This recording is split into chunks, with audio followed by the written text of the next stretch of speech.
എല്ലാവർക്കും നമസ്കാരം. ഇന്ന് നമുക്ക് ഈ ചൂട് സമയത്ത് കുടിക്കാൻ പറ്റിയ ഒരു അടിപൊളി ജ്യൂസിൻ്റെ റെസിപ്പി നോക്കാം. നമ്മളിന്ന് നാരങ്ങ വെച്ചിട്ടാണ് ഈ ഒരു അടിപൊളി ജ്യൂസ് തയ്യാറാക്കിയെടുക്കുന്നത്. സാധാരണ നമ്മൾ നാരങ്ങ വെള്ളം തയ്യാറാക്കുന്നതിനെക്കാട്ടിലും കുറച്ചുകൂടെ അടിപൊളി ടേസ്റ്റാണ്. അതുപോലെ തന്നെ ചൂടത്ത് കുടിക്കാൻ പറ്റിയ നല്ലൊരു റിഫ്രഷിംഗ് ആയിട്ടുള്ള ഡ്രിങ്കാണ്. അപ്പോൾ അതെങ്ങനെയാണെന്ന് നോക്കാം. അപ്പോൾ അതിന് വേണ്ടിയിട്ട് ഞാനിവിടെ ഒരു ചെറുനാരങ്ങ എടുത്തിട്ടുണ്ട്. കുറച്ച് വലുപ്പത്തിലുള്ളൊരു ചെറുനാരങ്ങയാണ്. അപ്പോൾ ഒരു വലിയ ഗ്ലാസ്സിന് ഈ ഒരു ചെറുനാരങ്ങയുടെ 1/4 ഭാഗം മതിയാകും. ഇനി കൂടുതലാണെങ്കിൽ ഈ ഒരു മുഴുവനായിട്ട് നാരങ്ങ എടുക്കാവുന്നതാണ്. അപ്പോൾ ഒരു മിക്സിയുടെ ജാറിലേക്ക് നമ്മൾ നാരങ്ങ അരിയില്ലാതെ ഒന്ന് പിഴിഞ്ഞെടുക്കണം. ഞാനിവിടെ എടുത്തിരിക്കുന്നത് അരിയില്ലാത്ത നാരങ്ങയാണ്. അരി ഇതിൽ വീഴുവാണെങ്കിൽ ഒരു കയ്പ്പ് വരും. അപ്പോൾ അരി മാറ്റിയിട്ട് വേണം എടുക്കാനായിട്ട്. അപ്പോൾ ഇത് നന്നായിട്ട് പിഴിഞ്ഞു കൊടുക്കാം. അപ്പോൾ നാരങ്ങ നമ്മളിതിലേക്ക് പിഴിഞ്ഞു കൊടുത്തിട്ടുണ്ട്. ഇനി നമ്മളതിലേക്ക് ഒരു ചെറിയ കഷ്ണം ഇഞ്ചി തൊലി കളഞ്ഞിട്ട് പൊടിയായിട്ട് അരിഞ്ഞ് ഇട്ട് കൊടുക്കാം.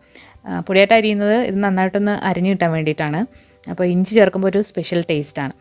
ഇനി ഇഞ്ചി കൂടി ഇട്ട് കൊടുത്തിട്ട് ഇതിലേക്ക് നമ്മൾ മധുരത്തിന് ആവശ്യമായിട്ടുള്ള പഞ്ചസാര ഇട്ട് കൊടുക്കാം.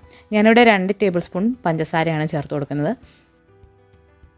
ഇനി നമ്മളിതിലേക്കൊരു 1/4 ഗ്ലാസ് വെള്ളം ഒഴിച്ചു കൊടുത്തിട്ടുണ്ട്. വെള്ളം ഒഴിച്ചു കൊടുത്തു കഴിഞ്ഞാൽ ഇതിലേക്കൊരു 3 ഐസ് ക്യൂബ്സ് ഇട്ട് കൊടുക്കുക. തണുത്ത വെള്ളവും നിങ്ങൾക്ക് ഇതിനൊക്കെ വേണ്ടിയിട്ട് എടുക്കാവുന്നതാണ്. ഇനി നമ്മളിതിൽ സ്പെഷ്യലാക്കാൻ വേണ്ടി ചേർക്കുന്ന ചേരുവയാണ് പാല്. അപ്പം 3 ടേബിൾ സ്പൂൺ തണുത്ത പച്ചപ്പാൽ ചേർത്ത് കൊടുത്തിട്ട് ഇത് നന്നായിട്ടൊന്ന് അടിച്ചെടുക്കാം. ഇപ്പോൾ നമ്മുടെ വളരെ ടേസ്റ്റ് ആയിട്ടുള്ള ലൈം ജ്യൂസ് ഇവിടെ റെഡി ആയിട്ടുണ്ട്. ഇതിന് നമുക്കൊരു സെർവിങ് ഗ്ലാസ്സിലേക്ക് മാറ്റാം. ഇതൊരു മിൽക്ക് ലൈമാണ്. പാലും നാരങ്ങയും കൂടെ ഒഴിക്കുന്നതുകൊണ്ട് ഇത് പിരിഞ്ഞൊന്നും പോവില്ല.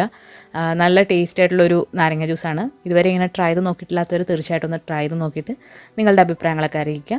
ഈ വീഡിയോ ഇഷ്ടമായിട്ടുണ്ടെങ്കിൽ ലൈക്ക് ചെയ്യാനും ഷെയർ ചെയ്യാനും മറക്കരുത്. നമ്മുടെ ചാനൽ സബ്സ്ക്രൈബ് ചെയ്തിട്ടില്ല എന്നുണ്ടെങ്കിൽ സബ്സ്ക്രൈബ് ചെയ്യാനും മടിക്കരുത്.